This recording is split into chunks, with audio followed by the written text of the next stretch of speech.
El Colegio de México presenta Hacia el Mundo, un podcast del Centro de Estudios de Asia y África.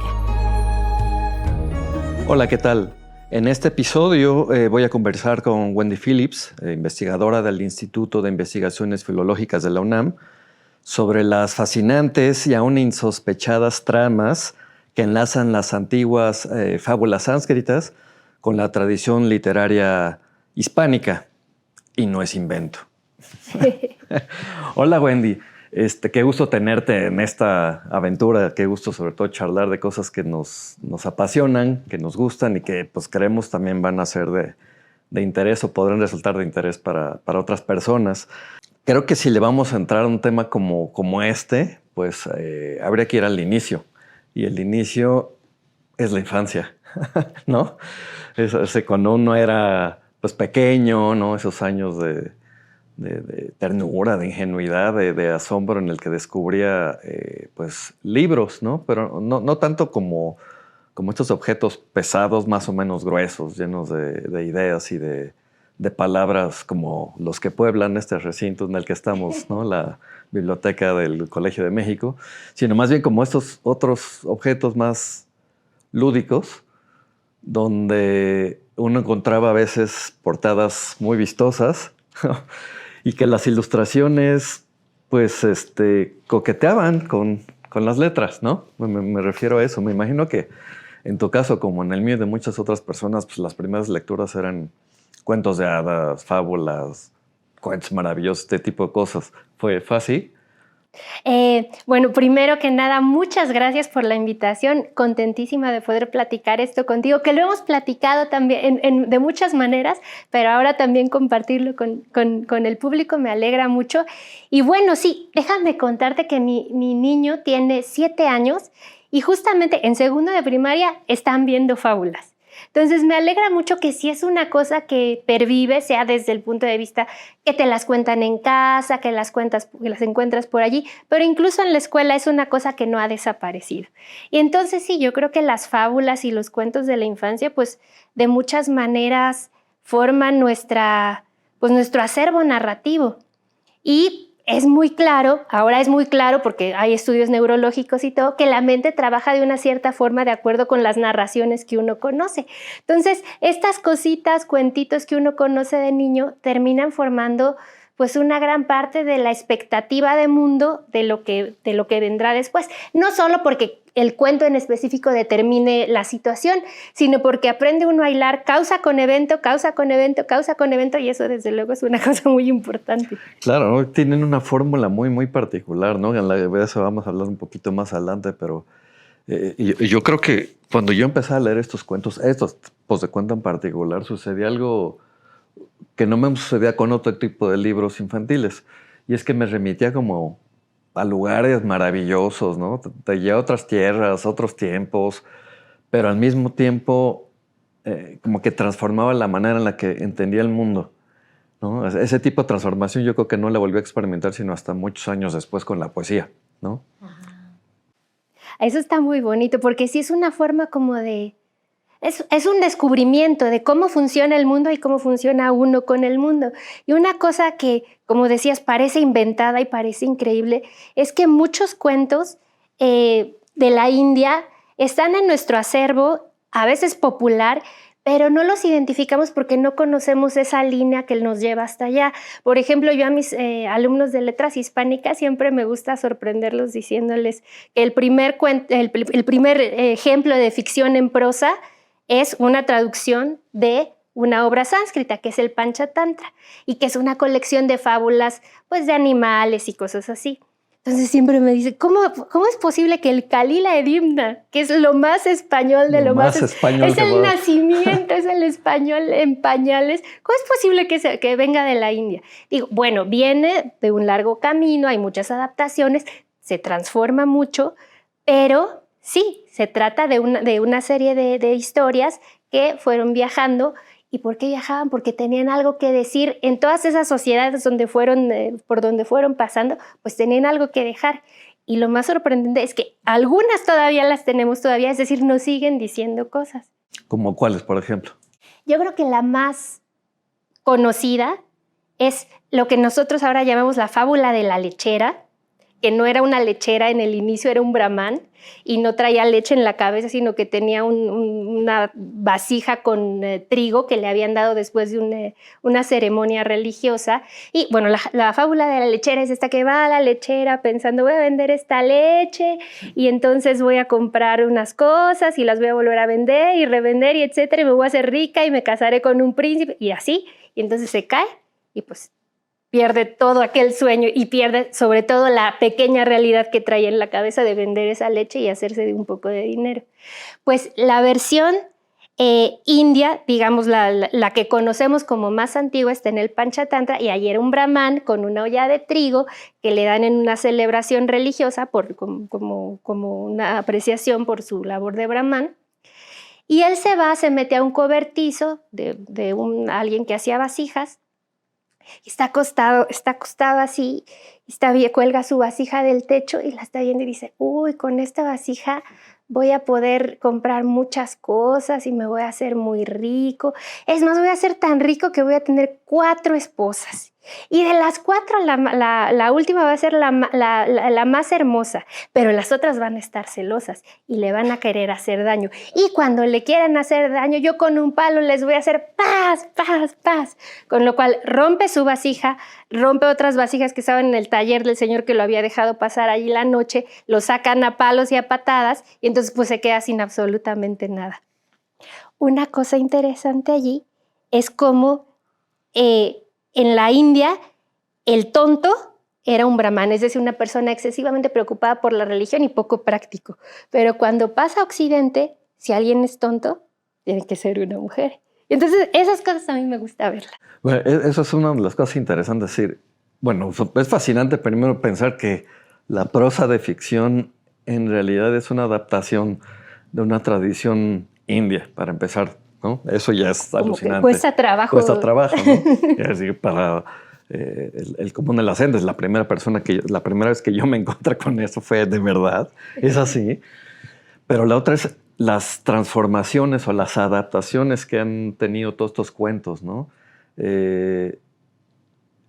Bueno, primero creo que habría que explicar un poco qué es el Panchatantra, de cuándo es, qué es eso, qué quiere decir el título, ¿no? De qué va para los que no estén quizá familiarizados con estas tradiciones indias. Claro que no estén familiarizados con esos datos de historias que muchas veces ya conocen, que es lo más interesante. Bueno, el Panchatantra, del cual aquí tenemos varias versiones y varios caminos, quiere decir Pancha, 5, Tantra, tratados o secciones. Y es entonces un texto que está en 5 secciones. Y es muy interesante porque en la India les encanta esto de la historia marco. Entonces, son 5 secciones que están acomodadas dentro de una historia marco y la historia marco es un rey que tiene unos hijos flojos, básicamente vagos, que les gusta estar bebiendo, jugando, no haciendo nada. Entonces el rey dice... Cualquier semejanza con la realidad sí, es mera coincidencia. Por eso decimos que sigue siendo vigente de muchas formas, ¿no? Entonces, pues el rey se empieza a preocupar y dice, pues alguno de estos va a tener que ser rey pronto y pues yo no les veo material. Y se empieza a preocupar y lanza una convocatoria de quién me puede educar a estos hijos vagos, tontos. Y un brahman, ya bastante viejo, dice, yo te los puedo educar en 6 meses. Y el rey pues no lo puede creer, digo, yo tampoco lo creería. Y entonces él dice, es que yo tengo un método específico y es más, si no lo logro, pues puedes hacer conmigo lo que quieras. Y el rey pregunta, ¿y cuánto vas a cobrar? No necesito, solo quiero hacer esta labor. Y justamente la forma de enseñarles es por medio de historias. Y entonces les cuenta historias como esta de la lechera, que si lo pensamos, bueno, pues a un gobernante no le servirá mucho pensar que antes de empezar a soñar con muchas cosas debería poner atención en el presente y lo que va a pasar con las cosas. Y son muchas historias así que ellos le llaman niti en sánscrito, que es sabiduría mundana y que es básicamente pues el saber cómo resolver las cosas de todos los días de manera que... En cuestiones prácticas, exacto, ¿no? Cotidianas, o al menos de aplicación cotidiana. Exacto. Y entonces el Panchatantra trata de eso, son 5 secciones, como 5 temas muy importantes que para esos príncipes y en realidad para la juventud en general son importantes, y entonces va contando historias de acuerdo con esos temas. Hay algo que a mí me llama también la atención, y es que en general en todos estos cuentos, el Panchatantra y otras colecciones posteriores de este tipo como de fábulas, hay una ausencia virtual de los dioses del panteón hindú. Normalmente no están allí, como tampoco están los héroes de las grandes epopeyas, ¿no? O sea, ese mundo puránico religioso no está tan presente, ¿no? Tienes toda la razón. Fíjate que nunca lo había pensado así, tan claro como lo dijiste. Pero sí, es cierto. O sea, la religión se ve en detallitos, como y obtuvo su vasija de trigo en un ritual religioso. Ok. Pero no es que es de este mundo. Sí. Las enseñanzas son como de este mundo. ¿Y sería posible que el hecho de que no aparezcan de manera así clara, categórica, los cultos a los grandes dioses del hinduismo y otro tipo de cuestiones muy claramente sánscritas o hindúes, esto haya facilitado las adaptaciones a lo largo de la historia? Yo creo que sí, porque entonces hay muchas cosas que son específicas de una cultura que son intraducibles a otra. Pero estos cuentos, como decíamos, son de la cotidianidad, pues tienen la forma de cambiarse fácilmente y decirle algo a otra sociedad. De hecho, si lo vemos, pues los cuentos del Panchatantra nacieron en un ambiente hinduista. Pasaron después por Persia y el mundo árabe, donde se enfrentaron pues, a un punto de vista musulmán. Y finalmente, digamos, en la Edad Media terminaron en Europa, específicamente en el caso que estamos platicando en España, que es un punto de vista cristiano, católico. Claro. Ya después vemos que algunos de esos incluso vinieron para las Américas, y en las Américas agarraron todavía otro twist distinto. Entonces, si se pueden transformar así, yo lo veo hasta un poco como darwiniano. Hay criaturas que son les cuesta más trabajo adaptarse, y entonces son más de su lugar. Y hay otras que fácilmente van acumulando adaptaciones y entonces se arraigan en distintos contextos y pueden estar tranquilas. ¿Y encuentras algunas diferencias drásticas, importantes entre estas fábulas y las de Esopo o La Fontaine, por ejemplo?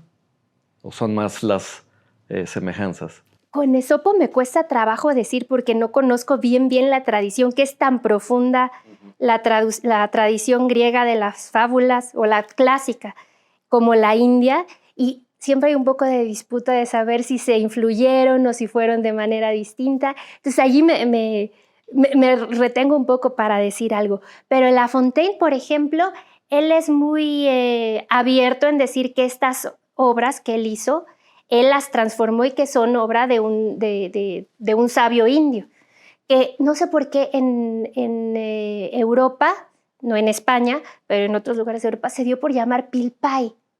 Y es un poco una incógnita de cómo se transformó, no se sabe exactamente, pero... Sí, las fonéticas cambian, sí, esa es otra historia, ¿no? De cómo las palabras se van transformando. Pero entonces, además, digamos, de que hay historias que la tradición concretamente hispánica hereda de estas colecciones indias, la otra cosa que hereda, y o sea, quizás está más importante, es la estrategia narrativa, ¿no? O sea, no heredan cuentos, heredan un género completo, ¿no?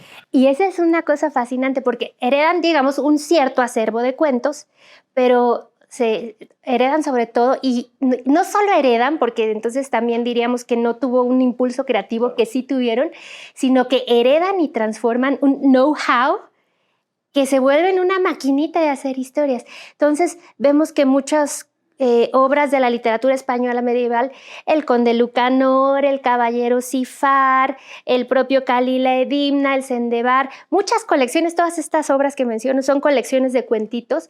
Algunos provienen de la India y se pueden rastrear, algunos son creaciones que se hicieron tomando elementos sea de la cultura clásica, griega y latina, sea de leyendas locales o de cuestiones locales o del mismo cristianismo, pero a la manera de la India. Y entonces, pues no sé si todavía se escucha o en qué ámbitos se escucha todavía eso de que todos los cuentos vienen de la India. Claro. Y creo que es por esa razón. Entonces, a lo mejor no viene directamente de la India, pero le agarró el sabor indio y lo contó a la manera de. Y entonces sorprende un montón entrar en esos, como decíamos, la cuna de la literatura española y ver que pues se habla un montón de India, que se mencionan muchas cosas.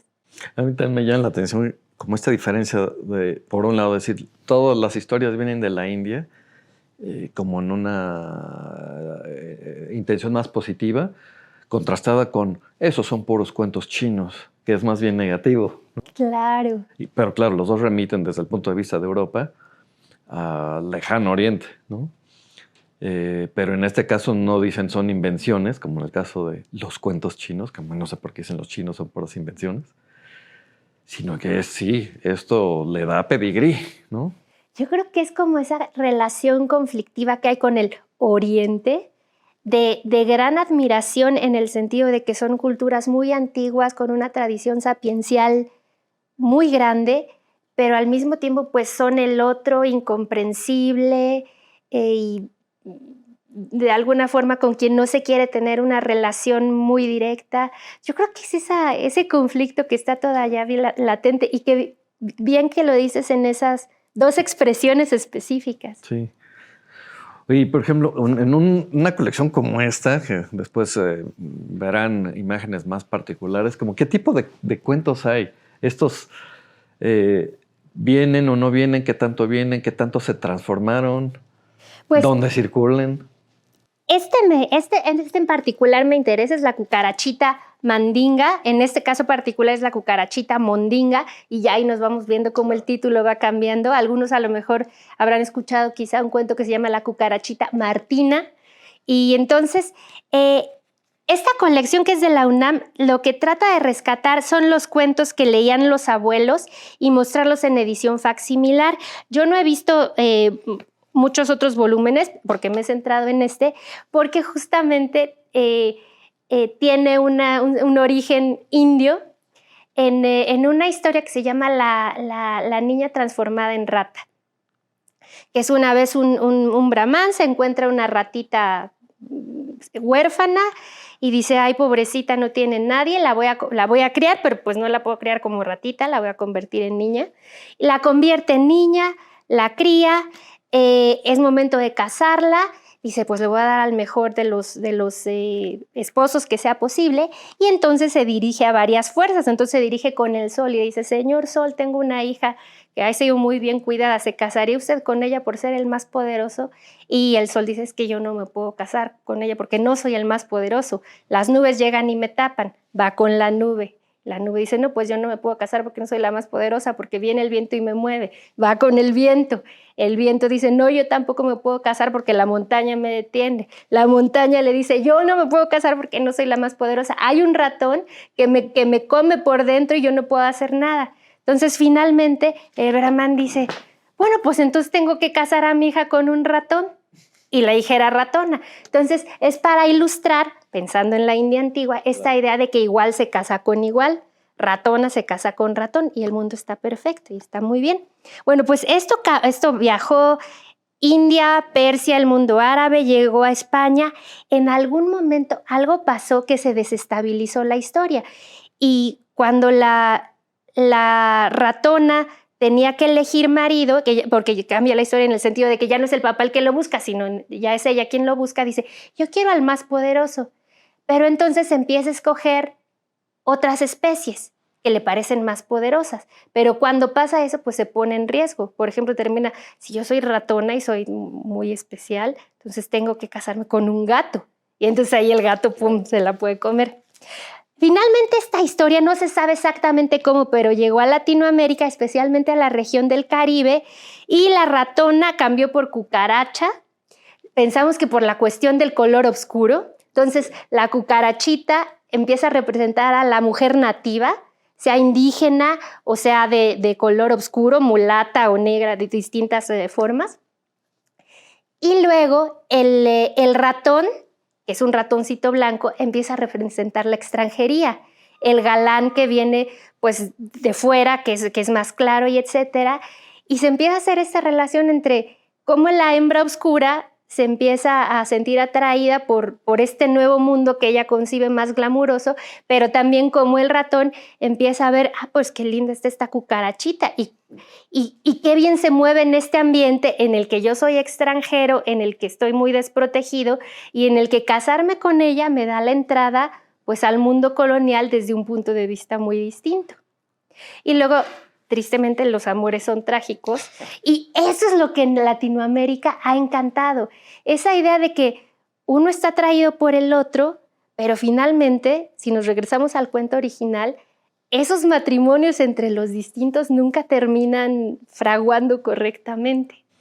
Bueno, en este caso, además, toda una lectura o una proyección de distintos intercambios y negociaciones sociales, ¿no? Es increíble. Cómo esos intercambios, o sea, finalmente, si ahorita lo pensamos, la historia de la ratoncita en la India se conoce, pero pues no está tan vigente, mientras que en el Caribe la historia de la cucarachita mandinga todavía está muy, muy a la voz, es lo que las mamás le cuentan a los niños, en muchos lugares, no en todos, pero entonces, ¿cómo una historia de hace tanto tiempo agarra más vida y se reafianza en otro lugar? Porque justo habla de eso que dices, de las negociaciones sociales.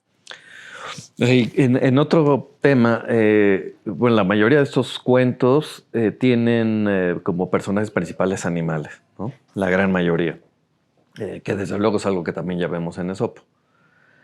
Y en alguna ocasión yo me encontré con algún comentarista que decía, no, pues es que esto seguramente responde, un comentarista indio, moderno, que esto responde pues a la teoría del samsara, porque pues el alma individual puede reencarnar en un animal y entonces pues, por eso no es extraño que los animales estén humanizados, ¿no? A mí me parece un poco exagerada esta explicación, ¿no?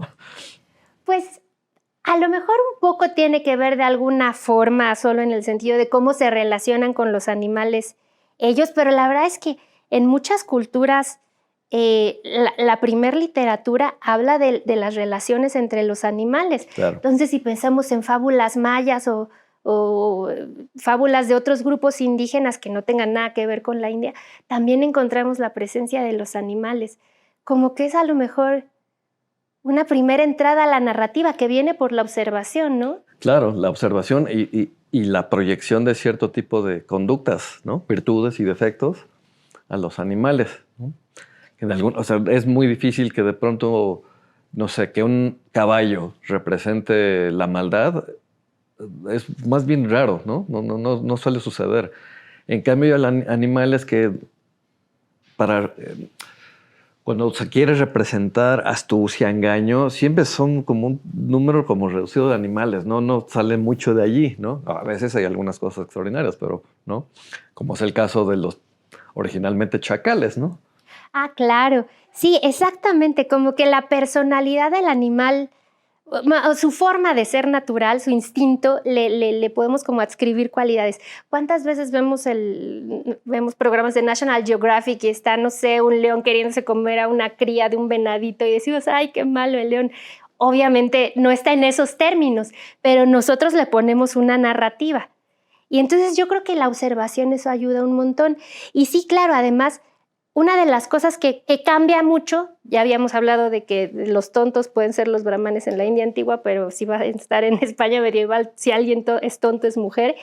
¿Qué pasa, por ejemplo, con historias de animales que existen en la India y que no existen en España? Es el caso de los chacales, porque el Panchatantra trata de un cuento en específico sobre chacales que son tienen mucha astucia. Y entonces ese animal pues tiene que ser travestido en otro animal, que sea frecuente alrededor. Y curiosamente en España, en ese momento en la España medieval había un tipo de gato, tipo montés, que se llama lince ibérico, y entonces los linces ibéricos tomaron ese papel de los chacales. Ahora, por ejemplo, nosotros un lince ibérico tampoco nos dice nada, sí. Entonces tenemos que otra vez pasarlo a chacales. A veces también se convirtieron en zorros, por ejemplo, en la tradición catalana, o todo ese tipo de animal pues sí, que es astuto, que es peligroso, pero que al mismo tiempo no es tan grande y necesita protección, porque digamos, un león contra un zorro, un chacal o un gato montés, pues no tiene verdaderamente ninguna forma de ganar el animal pequeño, ¿no? Es interesante que a veces aparezcan los brahmanes como los tontos o los ávaros, cuando presumiblemente estas tradiciones, estos cuentos originales los compusieron brahmanes, ¿no? O sea, hay unas negociaciones también en el origen interesantes.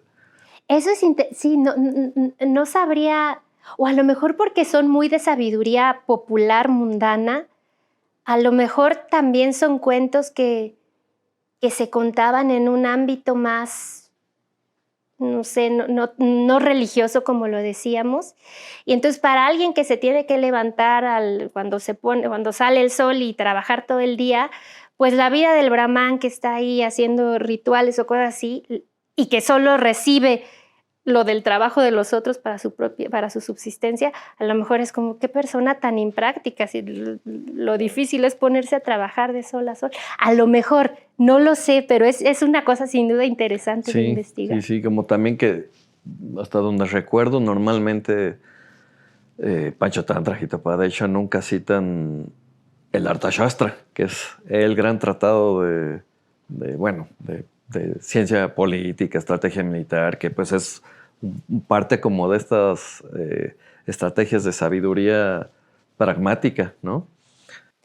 Sí, yo creo que pertenecían como a estratos distintos, como que el Arthashastra es más, pues, de las cortes, desde luego, y mientras que los Nitishastras, como estas colecciones de cuentitos, son más para el vulgo general.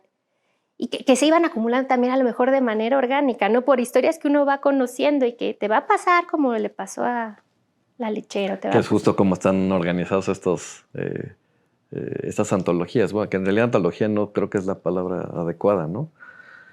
Porque esta es una obra orgánica, ¿no? La antología junta cosas separadas, ¿no? Sí, exacto. Independientes. Eso es muy, muy interesante del hecho de que estos cuentos, o sea, es una colección de cuentos, pero su principio ordenador es la narrativa misma. Entonces no es como fin de cuento 1, cuento 2, cuento 3, cuento 4, sino que cada uno está engarzado con el otro por medio de una trama narrativa más compleja. Wendy, ha sido un gusto. Creo que voy a cerrar citándote en algo que escribiste en algún texto tuyo, un artículo, pero que sirve muy bien para ilustrar todo esto. Dices, hay historias que tienen una historia ellas mismas, a veces incluso tan fabulosa como los mismos eventos que nos narran, ¿no? Y así es esto, uno puede hablar de las historias de estas historias y ver cómo distintos espacios, distintos territorios entraron en diálogos insospechados, ¿no? Sorprendentes, ¿no? Y que parte de nuestra herencia literaria pues viene de allí, ¿no? Es alucinante, ¿no? Creo que es fascinante. Qué bueno que hay personas como tú que están trabajando esto. ¿Quieres decir algo más para cerrar? Sí, quiero hacer una pregunta. Ok. Porque muchas veces hemos platicado, porque yo sé que tú también te gustan este tipo de cuentos, y recuerdo particularmente una traducción que hiciste recientemente sobre un cuento que es La liebre que engaña a los elefantes.